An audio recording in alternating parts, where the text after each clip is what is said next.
Assalamualaikum warahmatullahi wabarakatuh. Perkenalkan, nama saya Andi Muhammad Alifreza Bahri dengan NIM H051201037 akan memaparkan seminar proposal saya yang berjudul Penentuan Klaster Terbaik Menggunakan Metode Fuzzy Siemens dengan Principal Component Analysis dengan pembimbing utama Ibu Anissa SSI MSI. Pokok pembahasan dari penelitian ini terdiri dari 4, yaitu pendahuluan, tinjauan pustaka, metodologi penelitian, dan daftar pustaka. Yang pertama adalah pendahuluan, yang dimulai dari latar belakang. Analisis klaster adalah teknik yang digunakan dalam pengelompokan objek-objek ke dalam suatu klaster.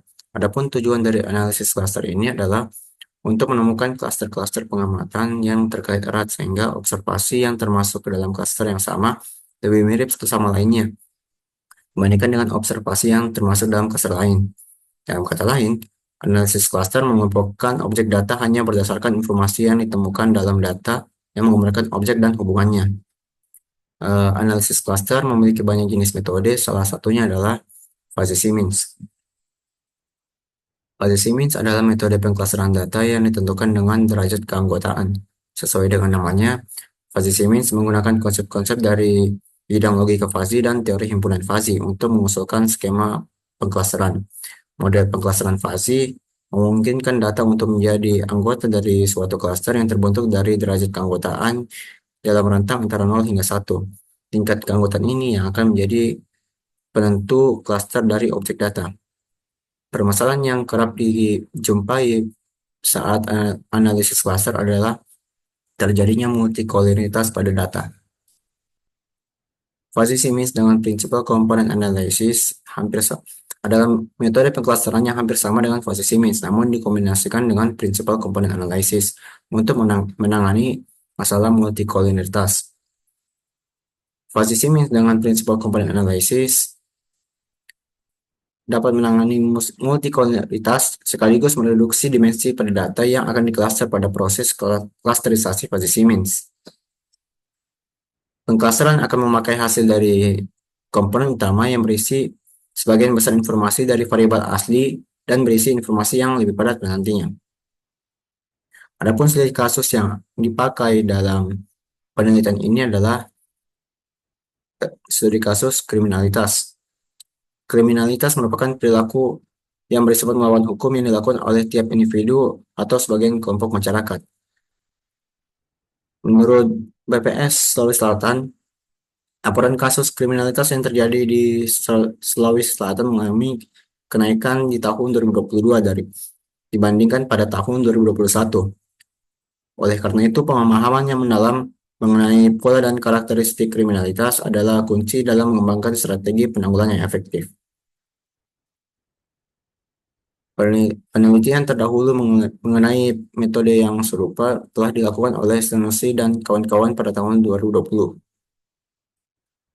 Yang menyimpulkan Fuzzy Siemens terhadap faktor-faktor penyebab gizi buruk berdasarkan kabupaten kota yang ada di Sulawesi Selatan terbagi dalam dua klaster, yaitu 18 kabupaten kota yang berada dalam klaster 1 dan 6 kabupaten kota lainnya berada dalam klaster 2.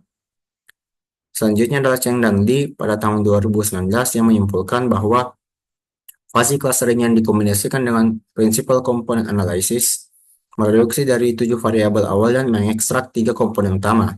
Namun, metode ini secara efektif memahami situasi layanan yang komprehensif dari perangkat lunak dari pengemudi taksi Didi. Selain itu, metode ini dapat memperluas fungsi pengelompokan berdasarkan analisis komponen utama dan dapat meningkatkan kecepatan algoritma.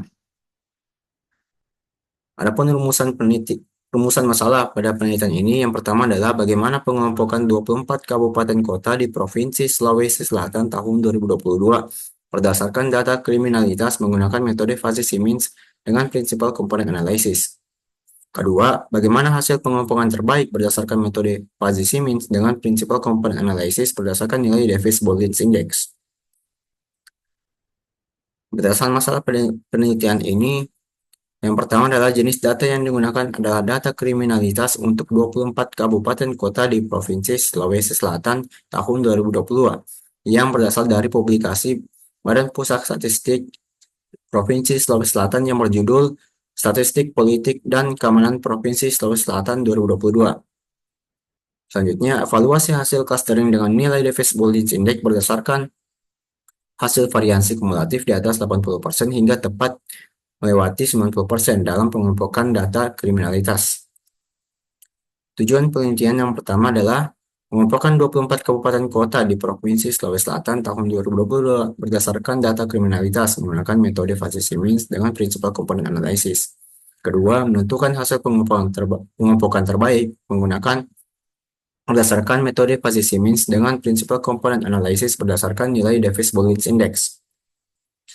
Manfaat penelitian yang pertama adalah memberikan informasi mengenai pengelompokan 24 kabupaten kota di Provinsi Sulawesi Selatan tahun 2022 berdasarkan jumlah kriminalitasnya menurut jenisnya, sehingga dapat memberikan kontribusi dalam menangani kasus kriminalitas.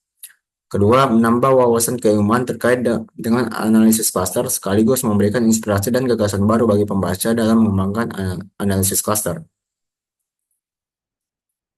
Yang kedua adalah tinjauan pustaka. Tinjauan pustaka dalam penelitian ini terdiri dari 6, yaitu analisis cluster, Fuzzy-Simmons, Principal Component Analysis, Fuzzy-Simmons dengan Principal Component Analysis, Davis Bowlings Index, dan kriminalitas. Selanjutnya adalah metodologi penelitian. Adapun sumber data yang digunakan dalam penelitian ini, yaitu data yang digunakan dalam penelitian ini adalah jumlah kasus kriminalitas untuk 24 kabupaten kota di Provinsi Sulawesi Selatan tahun 2022 yang berasal dari publikasi Badan Pusat Statistik Provinsi Sulawesi Selatan yang berjudul Statistik Politik dan Keamanan Provinsi Sulawesi Selatan 2022 yang dapat diakses di situs resmi BPS Provinsi Sulawesi Selatan yang tertera pada layar.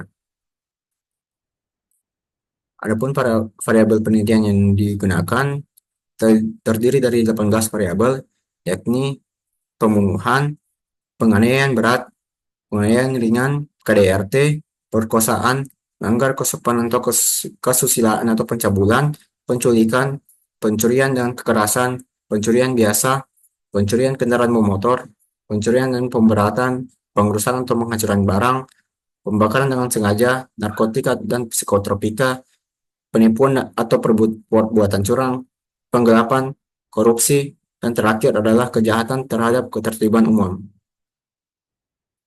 Adapun diagram alir tertera pada layar. Selanjutnya adalah daftar pustaka yang digunakan dalam penelitian ini adalah terlampir sebagai berikut.